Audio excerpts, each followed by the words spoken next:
Good afternoon, everyone, and welcome to episode 50 of the City Chatter podcast. I'm John Bernstrom, Public Information Officer for the City of Grand Forks. And for episode 50, we bring in Lieutenant Jeremy Moe from the Grand Forks Police Department. Jeremy, we've been working together now. I'm coming up on 20 years. You're coming up on 21? 21, yeah. When did we become the old guys at work?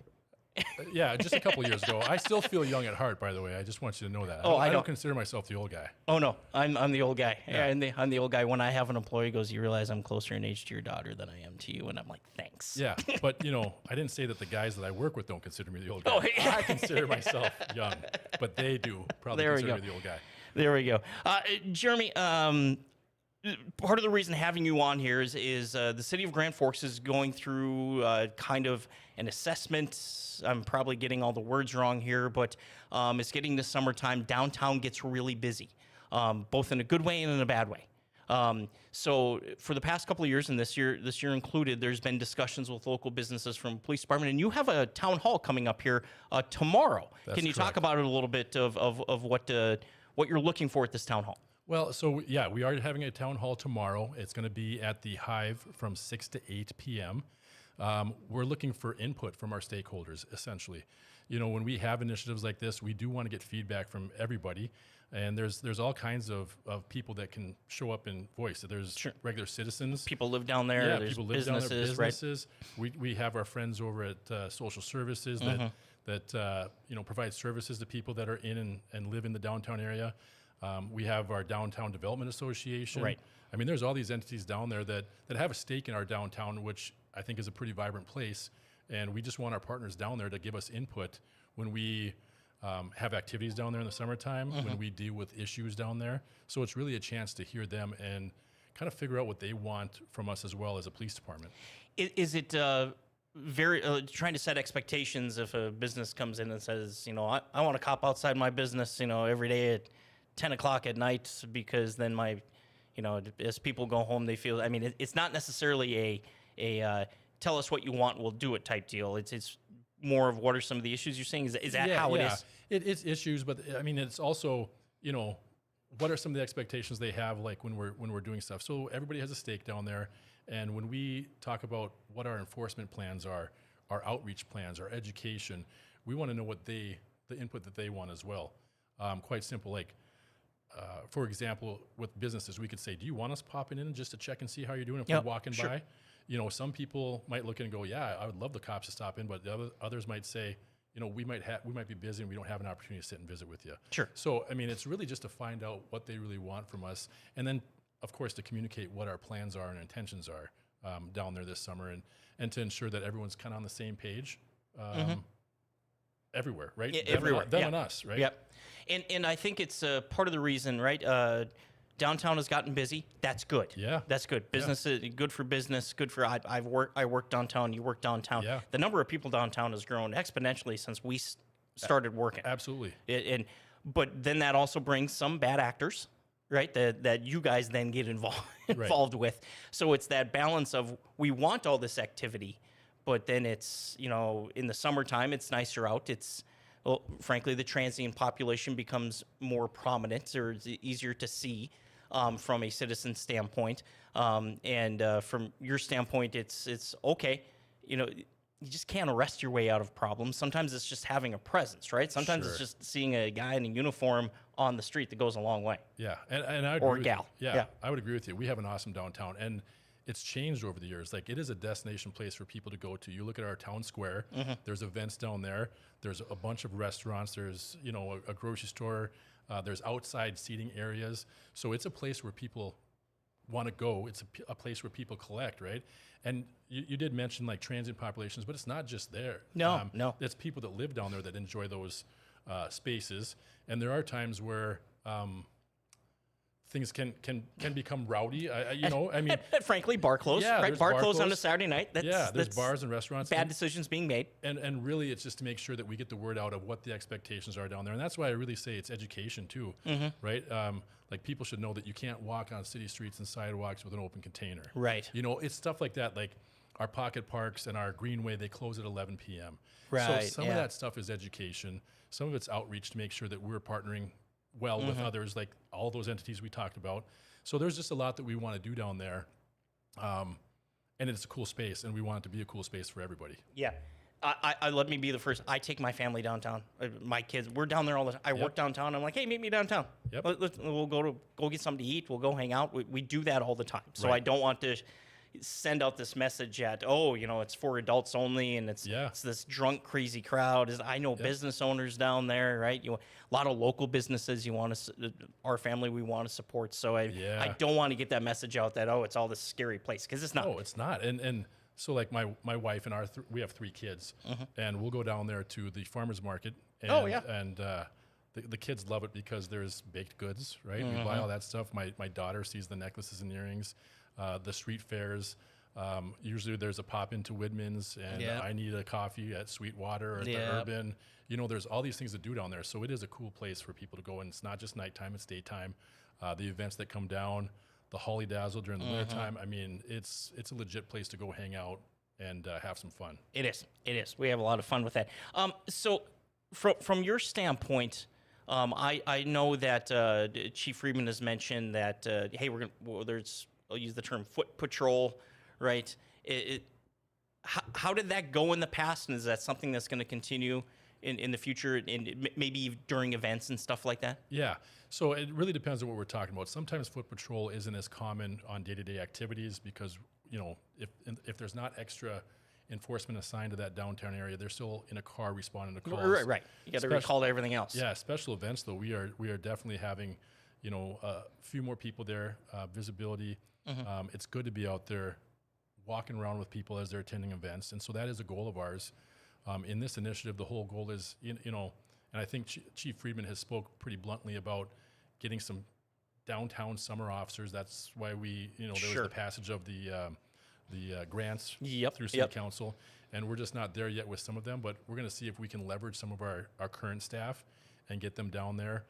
So that they're walking around during the summertime. That's one of the goals of this whole plan, is that there'll be officers that are downtown frequenting the high peak times.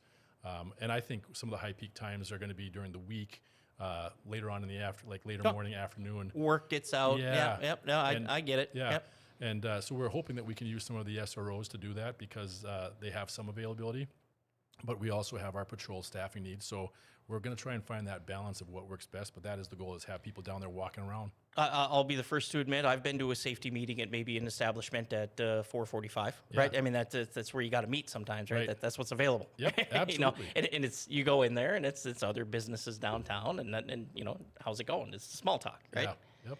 So you started with the police department in 2005. Yeah. 2005, August 2005. You're You keep saying that like it's a long time ago. Well, because I'm wrapping my head around, because I started August 2006. Yeah. Right? Full head of hair. I looked amazing. I was tall. Right? I remember that too. Exactly. I appreciate that. How has policing changed in the past 21 years? Yeah. Well, it's changed a lot, actually. And I'm not just talking like the way that we police, because I think that things always change and you get better. But like, if we're just talking, just to start with, technology has changed, right? We were cruising around in a Crown Vic, and now you have all these cars with all these camera systems. Like when I first started, you would put a VHS tape in the back trunk, and we only had a few cars that had that capability. And now everything is recorded. Every car has a camera. We all have body cameras. I recall, first of all, we weren't issued phones or anything like that. And then if there came a time where there was a pool of phones where you could use them at work, and they were flip phones. Right, you didn't know what number you grabbed. You just had a phone. And if you needed to text somebody, it was the old texting where you had to hit the button 3 times for an eye. That's right. Yeah. I mean, it would take you forever to text. It was easier just to show up at somebody's house and be like, "Hey, can I talk to you?" But no, it's like technology has come a long way, and in good, right? In good, but it has also increased some of the workload that we have too with all this technology that we see out there. Well, and along those lines, that technology has led to past legislative session, a couple of BCI agents. Those are the state's version of the FBI, right? Right. They're going to be positioned here in Grand Forks strictly cyber type crimes. Yeah. I mean, is it from your standpoint as a local law enforcement, is that something you're like, oh yeah, that's something that's needed? That's fantastic, in my opinion. I think the partnerships that we have throughout this region are heads above everybody else in the country, in my opinion, because we work well, not only at local and state level, but local, state, and federal level. Like we have a bunch of partners out there where you make a phone call and they're there to help. And so we've already had a lot of these relationships already, and we've had these capabilities, as Chief Friedman has mentioned. However, it's really nice to have additional help and more people here. We, like I said, we had one individual, Detective Freeman, that has spearheaded some of these investigations, along with others. There's several that are trained in some of those types of investigations. But to have other people that can partner with and take some of the load of this whole northeast region of the state, we get requests from other agencies, and it's nice to have that capability here and still be able to have Detective Freeman and them doing the same thing, working together, and just being able to handle more types of calls in that field. Do you remember, because I don't know, and you may not know either, where like in your head, you're like, boy, these number of calls we're getting that are tech related. I got scammed. I clicked on an email and I'm calling the police, but to where you're like, boy, we're getting a lot of these, and that frankly, it's new and I'm not sure how to wrap my head around it. Do you kind of remember that a little bit of just like, boy, this is becoming a thing? Yeah, things have changed quite a bit. I mean, obviously with scams and fraudulent activity that goes on the internet, but now it's at everyone's fingertips because we all have a device in our pocket, and someone's always trying to get money some way through fraudulent means. Yeah. And I mean, it's an email away on your phone where next thing you know, you click a link and it was a fraud, a phishing scam, And so, it's exponentially increased those types of calls. Yeah, no, I just, it makes you wonder what's the next thing, right? Right. Which is kind of scary. You're like, all right, we're reacting this way, Yeah. and things happen so fast. What's going to be after that? Right. All right. With that said, and how it's always changing, when did you decide in your life, you're like, you know what, I think I'm going to be a cop? Oh boy. How did that, was that something from a little kid? Was that, I need a job? How did that work? So I'm a second generation law enforcement officer. Oh, so you grew up in it. So I grew up in it. So my father grew up in a small town north of Grand Forks. He went to the military, started working in Walsh County, went to college. I was born here in Grand Forks, and he worked in some other smaller counties out west. I shouldn't say smaller. He was in Ward and Williams counties, and then eventually got on with a federal agency. And I grew up all over the country, came back here for school. And so going back to that, I've always seen cops around the house. Oh, yeah. My dad would come home and, there's handcuffs on his hips and, Right. and stuff like that. And he would do presentations in school. So as a young kid, I did want to be in law enforcement for the longest time. But then as you get older, things change a little bit and you think, well, maybe I'll go into a different field. And then I found out that, some of those other fields that I was considering probably wasn't something that was up my alley, whether it had to do with my aptitude or just interest at that time. Right. So this has always been like, and I would say that little bit of time that I didn't really think I was going to go into law enforcement was very small. It was very small. Oh, okay. Which maybe steered you back into law steered enforcement. me back, right? Yeah. And I went to college and I took some law enforcement related classes. I got hired, and like I had already kind of figured out that's what I want to do because the autonomy that you have in this field is next to nothing. I love the fact, and I always use this as a comparison or explanation, but there was nothing better than working in the summertime. You're out there.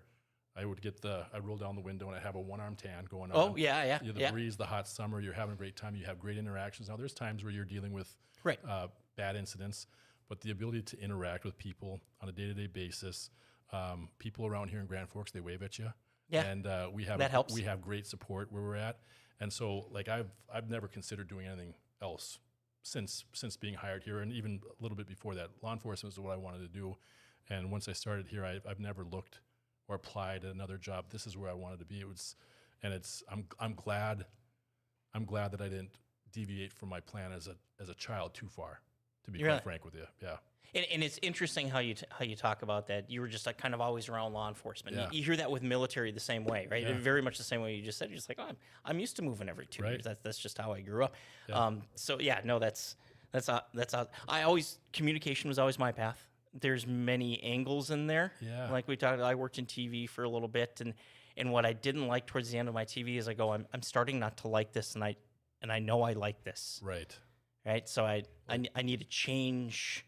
Not completely 180, but maybe maybe a 20-degree turn. Yeah, well, you did all right. You found a pretty good job. Yeah, it worked out pretty well. It allowed me to have a family and all that fun stuff, Yeah, right? It's one of those things.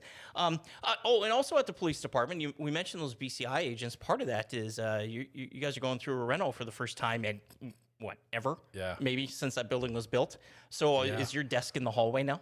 No, I still have my office, but Last time I was there, it was just chaos. it is a little bit of chaos. So it's good chaos, right? I mean, there's some changes that are going on that I think is going to be beneficial to our department, our people. We've always had noises in our department, right? We have a range. There's a gun range in the basement. Range. Yeah. So there's times where now that when I'm at work, you might hear somebody qualifying in the morning, and in the evening they're jackhammering or placing bolts. Does for it sound the stud walls. same? Little similar, right? Sure. But I mean, I can tell where it's coming from and what it is. But it's a good change, right? It's a good noise right now. It's nice to see some of them. I just was walking upstairs today, and I don't go up there too often because that's an area that is under construction or whatnot. But there's a pathway for us to get to the second floor and to see the metal studs up and the walls it's changing up. daily. It's so cool to see growth and change, right? It's been kind of nice. I'm assuming your office is going to move eventually. Mine's not actually. Oh, you're one of those that isn't. Yep. So right now, and I've had several positions and I've moved around throughout the police department, but where I'm at now was where I was for investigations. Okay. And now for patrol, they're going to be taking a lot of the patrol facilities that were downstairs, our briefing room. They're going to bring that up to the main floor. And since I'm still going to be in patrol, I'm going to stay on the main floor so you're close by, so that now if they need anything, they can just holler at me. That is, as opposed to they have to call. I'm not in. I'm sorry, I'm not here. You touched on that real quick, and I wasn't planning on this, and so heads up, but we didn't talk about this beforehand. Okay. Part of working in a police department here in Grand Forks is you do many different jobs over your career. Yeah. Have you just like, boy, I really liked that one, or I'm looking forward to maybe do that one day? From patrol to you've done investigations, you've done community resource, I believe. Yeah. You covered it all. Good, bad. That type of work where all right, I'm doing this, but I'm going to be off it in a little bit, but I get to do something else. Can you just talk about that mentality a little bit and the pros and cons of it? For sure. So that's the one thing that's cool about law enforcement is you do have the opportunity to do a lot of things. So it's not just the person in the patrol car. We have people that can be SWAT, negotiations, bombs. So as a young officer, UAS, yeah, for sure. Yeah. I can't believe I missed that one. But I was a negotiator, and then eventually I went into investigations before I made rank and became a sergeant, and then became lieutenant. And that's where you really got to see some of those big differences. Now, you can go to other bureaus and do other programming, but that's what I've been doing for the last 10 years, so that's probably what I'll talk about. But yeah, there's so many benefits of moving around. So you don't get new ideas, you come into a bureau, you get a chance to kind of put your stamp on it and focus on the things that you think are important or that you want to push. And then after you think you're there for a while and you got things done, it's time to change and then go somewhere else. I think it's like when I was in Outreach and Education Bureau, which was previously called something else, but you have a chance to have and make community programs. You get contacts with the schools, outreach, meeting, whether it's social services or whoever. That's one of the greatest benefits that you have is you get to have a lot of contacts and meet people and do some non-police initiatives. Well, then investigations, that's you're in the weeds. Yeah, you're right into it, and bigger cases, and you get to work with some outstanding, phenomenal detectives, not only within our agency but outside. And then patrol is getting back to the meat and potatoes right now of what do we really do? That's the main, in my opinion, the main focus, the main initiative is respond to calls in the city of Grand Forks. Yep. And so it's kind of nice to go to each one of them and get a little bit of a different vibe, a different feel, and doing some different tasks and kind of putting your stamp on it for the time that you're there. And it's, it's a good thing to change up and have that revitalizing change, right? So question for law enforcement in general. Is that type of work environment where you're changing within the department, is that common in other departments? Is that unique here? It's not necessarily common. There's a lot of agencies that will do that, but some don't. I have friends in law enforcement in other states, other parts of the country, and when I tell them that we switch every 5 years, they look at us like, what are you doing? But sure. I see benefits. I really do think it's a good thing to have that change. Right. I'm always curious on that a little, because from our standpoint over at City Hall, I'll sit there and you get used to working with somebody on a specific task. Yep. Derek Zimmel's a great example. He was the PIO for many years, Yeah. and then all of a sudden he's like, I'm not doing it anymore, and I'm like, well, who do I have to learn? Who do I have to learn? And now it's Lieutenant Stein, right? Yeah. So Yep. it's just like, okay, getting used to Andy. Now who do I have to learn? Yeah, but you can always get a hold of the other guy too, right? I mean, we'll all help you. And that's just it. Is you get those relationships, Yeah. and then you just call them. I don't know what you're in right now, but I have a question. Yeah. Yep. So That's- it expands all of our knowledge. It does. And contacts. It does. All right. You started working for PD in 2005. I've made that quite clear. Yep. Here's some fun things that also happened in 2005. All right. So this is I found this interesting. In my head, I'm like, really? It's that seems like yesterday, but it's 21. YouTube was founded Valentine's Day of 2005. Wow, I did not know that. No, that one blew me away. I thought that was there forever, right? Yeah. YouTube now gets 2.7 billion users a month. Yeah, that's my oldest son's favorite thing to watch is YouTube Shorts, and yeah. That's all my son does too. Yeah. Oh, he sits there and he'll just sit there and randomly giggle. And what are you watching? Nothing. I'm fine. Yep. Yeah, I You're don't like, get it. Yep. Guitar Hero. We were talking video games in college and all that stuff. Guitar Hero came out in 2005 on PlayStation. Yeah. I have a hilarious Guitar Hero story for you. My nephews, who are now in their 20s and are having their own kids, right? They have their own families. When they were little, they're my sister's kids. And I was just married, didn't have kids yet. And my sister goes, hey, can you watch the boys for a weekend? Sure, yeah, we can do that. Yeah, they were elementary age. Yeah. They get dropped off. TJ and Gunner are their name. Get dropped off. Bags, sleeping bags. Just bring it all in. Hey, go to my sister. You guys have a good weekend. We're gonna have fun, boys. Right? They come in and they're like, oh, we brought our video games and baseball gloves, and we're gonna this long list of things we're gonna do in like the 12 hours they're at my house. Right? They bring all their stuff. Brought their Guitar Hero. Right? So I had to hook that up. We played Guitar Hero for hours. Then it came time. They were playing in the yard and they got dirty. Like, all right, boys, go change. We're gonna go out to eat. Oh, this is great. Didn't pack a stitch of clothing. They each brought they brought 3 bags and it was full of video games. Yeah. They knew what they were doing. They're going to go visit Fun Uncle John, and they're going to go have some fun. I think they knew what was going on. I think it was more of we're going to visit Fun on Steph. Oh. Who if we put on the pouty face long enough, we get money. So if I get this candy bar, you said I get to spend $5. This candy bar, and then this and this, and that comes to $6. So that's close to 10. So then they negotiated all that. By the end of it, my wife had given them each $20. They sound like some smart young men. They are very smart young men. Yep. And they're now married and have their own family. That's the Guitar Hero story I've got for you. So we've all heard the history story of Rosa Parks. Right, and not going to the back of the bus, right, and all this stuff. In my head, anyway, it's just like, well, that was history. That's in the past. She passed away in 2005. She was 92 years old. No kidding. In 2005. Wow. 92, lived in Detroit, and I guess the backstory of being in Detroit is the founder of Little Caesars, supported her and paid for her housing in Detroit. Really? I think that's true. Don't quote me on that one. Wow, that's actually pretty neat. Right, Yeah. But 2000, like I was reading historical people who passed away in 2001, like Rosa Parks. Yeah.